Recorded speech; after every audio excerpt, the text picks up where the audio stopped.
Welcome back to our Daily Bread. I'm Sam, and I will be taking you through a 365-day plan from Genesis to Revelation. Today I will be reading from Genesis chapter 17, starting in verse 15, along with chapters 18 and 19. If you would like to follow along, I will be reading from the ESV translation. Chapter 17, verse 15. And God said to Abraham, As for Sarai, your wife, you shall not call her name Sarai, but Sarah shall be her name. I will bless her, and moreover I will give you a son by her. I will bless her, and she shall become nations. Kings of peoples shall come from her.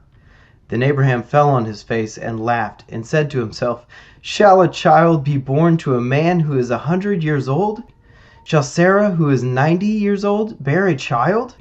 And Abraham said to God, Oh, that Ishmael might live before you. God said, No, but Sarah your wife shall bear you a son, and you shall call his name Isaac. I will establish my covenant with him as an everlasting covenant for his offspring after him. As for Ishmael, I have heard you.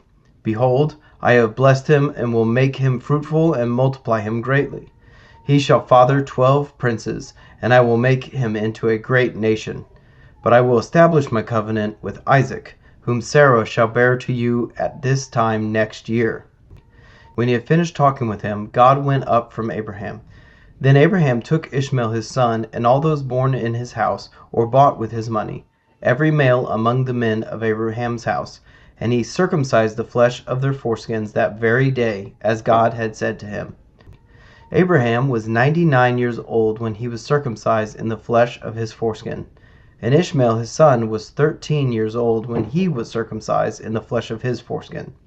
That very day Abraham and his son Ishmael were circumcised, and all the men of his house, those born in the house, and those bought with money from a foreigner, were circumcised with him. Chapter 18.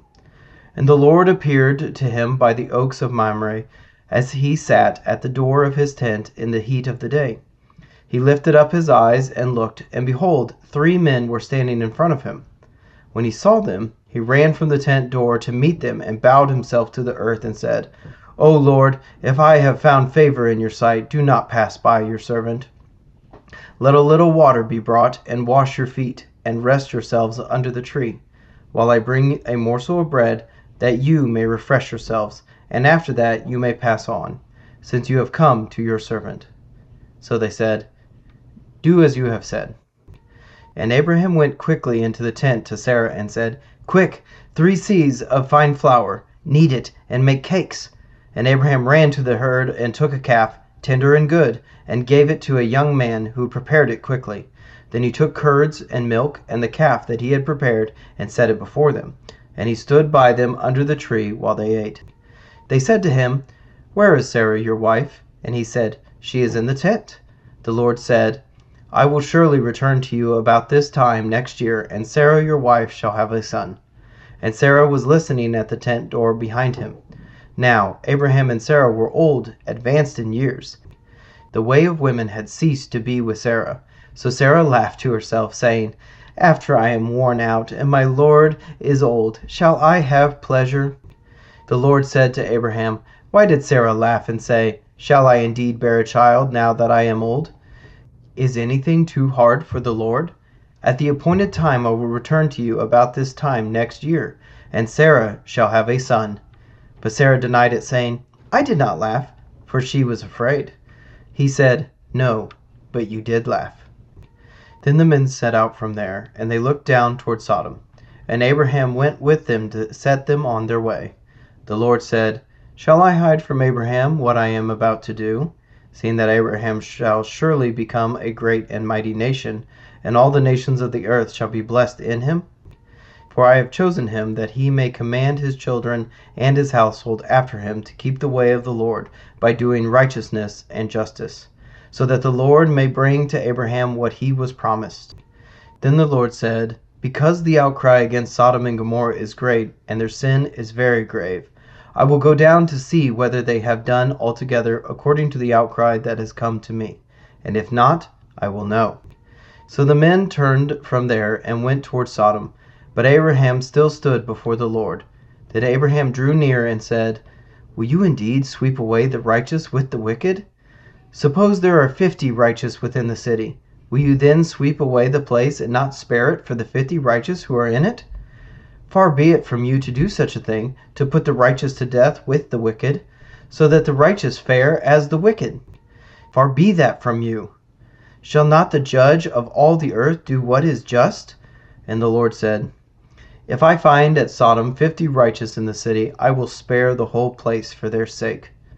Abraham answered and said, Behold, I have undertaken to speak to the Lord, I who am but dust and ashes. Suppose 5 of the 50 righteous are lacking. Will you destroy the whole city for lack of 5? And he said, I will not destroy it if I find 45 there. And again he spoke to him and said, Suppose 40 are found there. He answered, For the sake of 40 I will not do it. Then he said, Oh, let not the Lord be angry, and I will speak. Suppose 30 are found there. He answered, I will not do it if I find 30 there. He said, Behold, I have undertaken to speak to the Lord. Suppose 20 are found there. He answered, For the sake of 20 I will not destroy it. Then he said, Oh, let not the Lord be angry, and I will speak again but this once. Suppose 10 are found there. He answered, For the sake of 10 I will not destroy it. And the Lord went his way when he had finished speaking to Abraham, and Abraham returned to his place. Chapter 19. The 2 angels went to Sodom in the evening, and Lot was sitting in the gate of Sodom. When Lot saw them, he rose to meet them, and bowed himself with his face to the earth, and said, My lords, please turn aside to your servant's house, and spend the night, and wash your feet. Then you may rise up early and go on your way.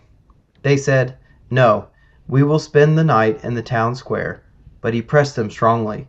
So they turned aside to him, and entered his house. And he made them a feast, and baked unleavened bread, and they ate. But before they lay down, the men of the city, the men of Sodom, both young and old, all the people to the last man, surrounded the house. And they called to Lot, Where are the men who came to you tonight? Bring them out to us, and we may know them. Lot went out to the men at the entrance, shut the door after him, and said, I beg you, my brothers, do not act so wickedly. Behold, I have 2 daughters who have not known any man. Let me bring them out to you, and do to them as you please. Only do nothing to these men, for they have come under the shelter of my roof. But they said, Stand back. And they said, This fellow came to sojourn, and he has become the judge. Now we will deal worse with you than with them. Then they pressed hard against the man Lot, and drew near to break the door down. But the men reached out their hands, and brought Lot into the house with them, and shut the door. And they struck with blindness the men who were at the entrance of the house, both small and great, so that they wore themselves out, groping for the door. Then the men said to Lot, Have you anyone else here, sons-in-law, sons, daughters, or anyone you have in the city? Bring them out of the place.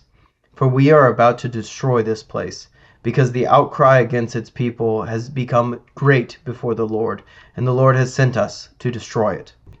So Lot went out and said to his sons-in-law, who were to marry his daughters, Up, get out of this place, for the Lord is about to destroy the city.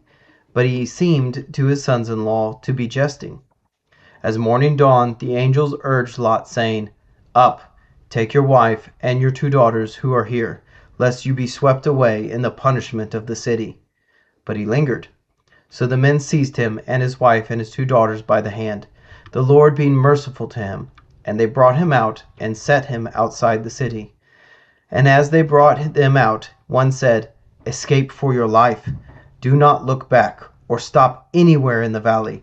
Escape to the hills, lest you be swept away.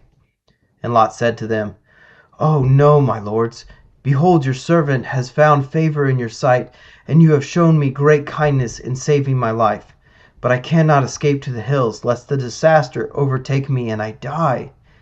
Behold, the city is near enough to flee to, and it is a little one. Let me escape there. Is it not a little one? And my life will be saved. He said to him, Behold, I grant you this favor also, that I will not overthrow the city of which you have spoken. Escape there quickly, for I can do nothing till you arrive there. Therefore the name of the city was called Zoar. The sun had risen on the earth when Lot came to Zoar. Then the Lord rained on Sodom and Gomorrah sulfur and fire from the Lord out of heaven. And he overthrew those cities, and all the valley, and all the inhabitants of the city, and what grew on the ground. But Lot's wife, behind him, looked back, and she became a pillar of salt. And Abram went early in the morning to the place where he had stood before the Lord, and he looked down toward Sodom and Gomorrah, and toward all the land of the valley. And he looked, and behold, the smoke of the land went up like the smoke of a furnace. So it was that, when God destroyed the cities of the valley, God remembered Abraham, and sent Lot out of the midst of the overthrow, when he overthrew the cities in which Lot had lived. Now Lot went up out of Zoar, and lived in the hills with his 2 daughters, for he was afraid to live in Zoar. So he lived in a cave with his 2 daughters.